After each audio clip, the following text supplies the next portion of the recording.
নমস্কার বন্ধুরা, আশা করি সকলেই খুব ভালো আছো। কাল ছিল ভাইফোঁটা, তার জন্য স্পেশালভাবে বিরিয়ানি বানিয়েছিলাম বাচ্চাদের জন্য।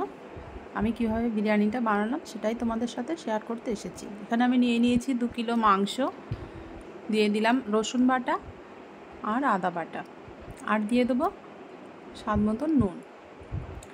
ব্যাস, এখন আর কিছুই মাখাবো না। এবার মাংসটা আমি ভালো করে মাখিয়ে রেখে দেবো।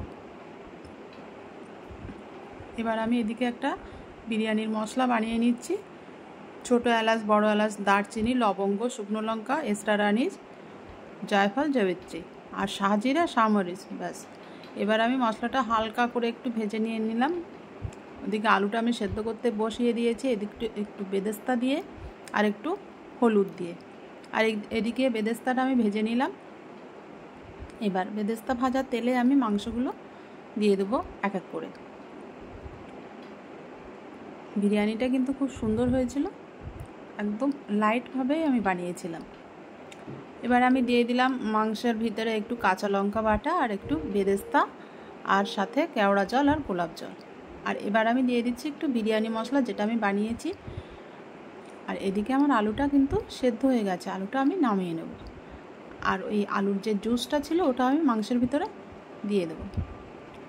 এদিকে আমি ভাতটা বসিয়ে দিয়েছি, জলটা আমার ফুটে গেছে। এখানে আমি দিয়ে দিলাম গোটা গরম মশলা, তেজপাতা আর গোটা মরিচ, আর একটু নুন দিয়েছি আর একটু সাদা তেল।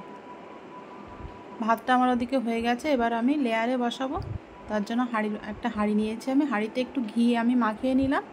এবার দিয়ে দিয়েছি কিছুটা ভাত, আর এখানে আমি কিছুটা মাংস আমি দিয়ে দেবো প্রথম লেয়ারে, আর দিয়ে দিলাম কটা ডিম সেদ্ধ, আর একটু এবার দিয়ে দেবো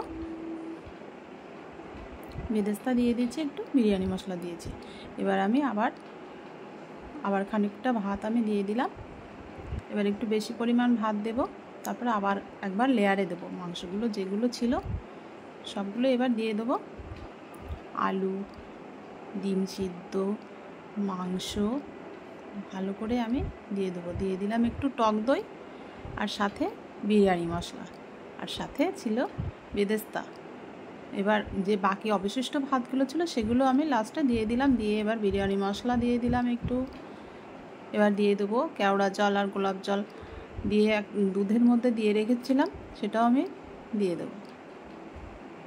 আর দিয়ে দিলাম একটু ধনেপাতা কুচি, সাথে দিয়ে দেবো বেরেস্তা। বিরিয়ানিটা কিন্তু খুব সুন্দর হয়েছিল। আর আমার ভিডিওটা যদি ভালো লেগে থাকে অবশ্যই একটা লাইক, কমেন্ট, শেয়ার করে দিও। যে কেওড়া জল, গোলাপ জল মাখানো সেই জলটা আমি দিয়ে দিলাম। এবার দিয়ে দেবো একটু কেশর ভিজিয়ে রেখেছিলাম দুধের ভেতরে, সেটাও আমি দিয়ে দিলাম।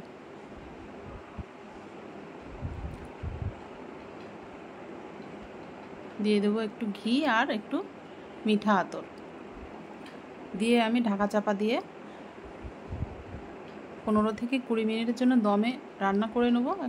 একটা আমি চাটু বসিয়ে দিয়েছি, চাটুর পরে ব্যাস আমার বিরিয়ানিটা কিন্তু রেডি হয়ে গেছে। এবার আমি সার্ভ করব। আর আমার ভিডিওটা কেমন লাগলো কমেন্টে কিন্তু জানাবে। যে বিরিয়ানিটা কিন্তু রেডি, আর খেতে কিন্তু খুব সুন্দর হয়েছিল। দেখতেও কত সুন্দর লাগছে, আর খেতেও খুব সুন্দর হয়েছিল। কিন্তু তোমরা কিন্তু একবার এভাবে ট্রাই করো। হালকাভাবে বিরিয়ানিটা আমি রান্না